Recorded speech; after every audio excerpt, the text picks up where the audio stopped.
जब सुने के होई भोजपुरी गाना, बस बजे के चाही गाना।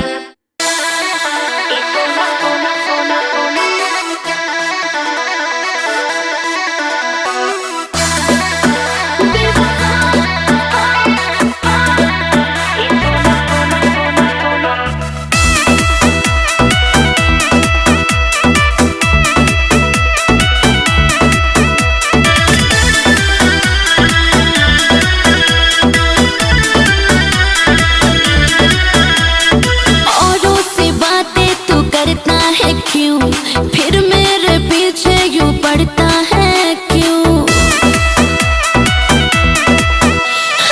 औरों से बातें तू करता है क्यों?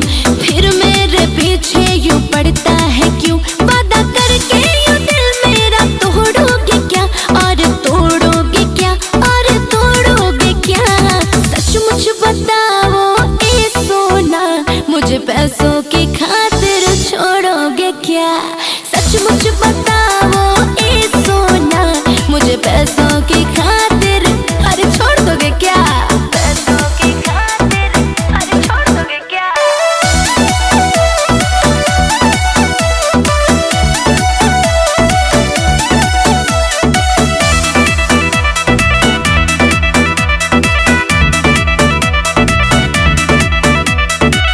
सोचती थी बनूंगी तेरे सपनों की रानी, तोड़ दिए सारी कसमें, हुई खत्म ये कहानी।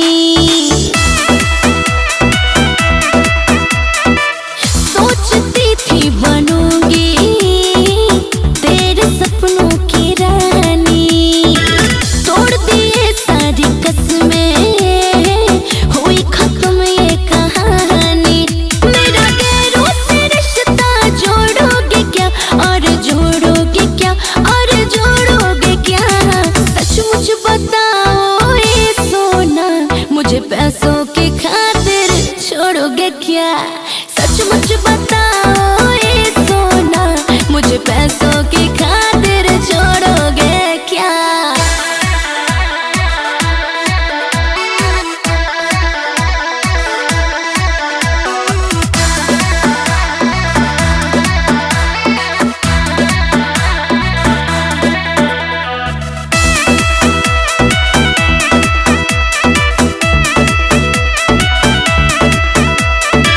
तेरे लिए छोड़ी दुनिया, तुझको दिल में बसा के, तूने दर्द दिया ऐसा, रो रही मेरी आंखें।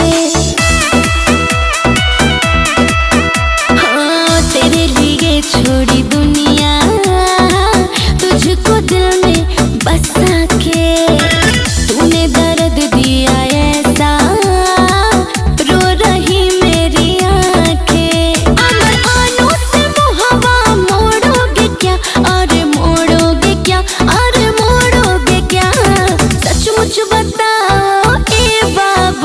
मुझे पैसों की खातिर छोड़ोगे क्या? सचमुच बताओ ए जानू, मुझे पैसों की खातिर अरे छोड़ोगे क्या? वादा करके यूं दिल मेरा तोड़ोगे क्या? और तोड़ोगे क्या? और तोड़ोगे क्या? सचमुच बताओ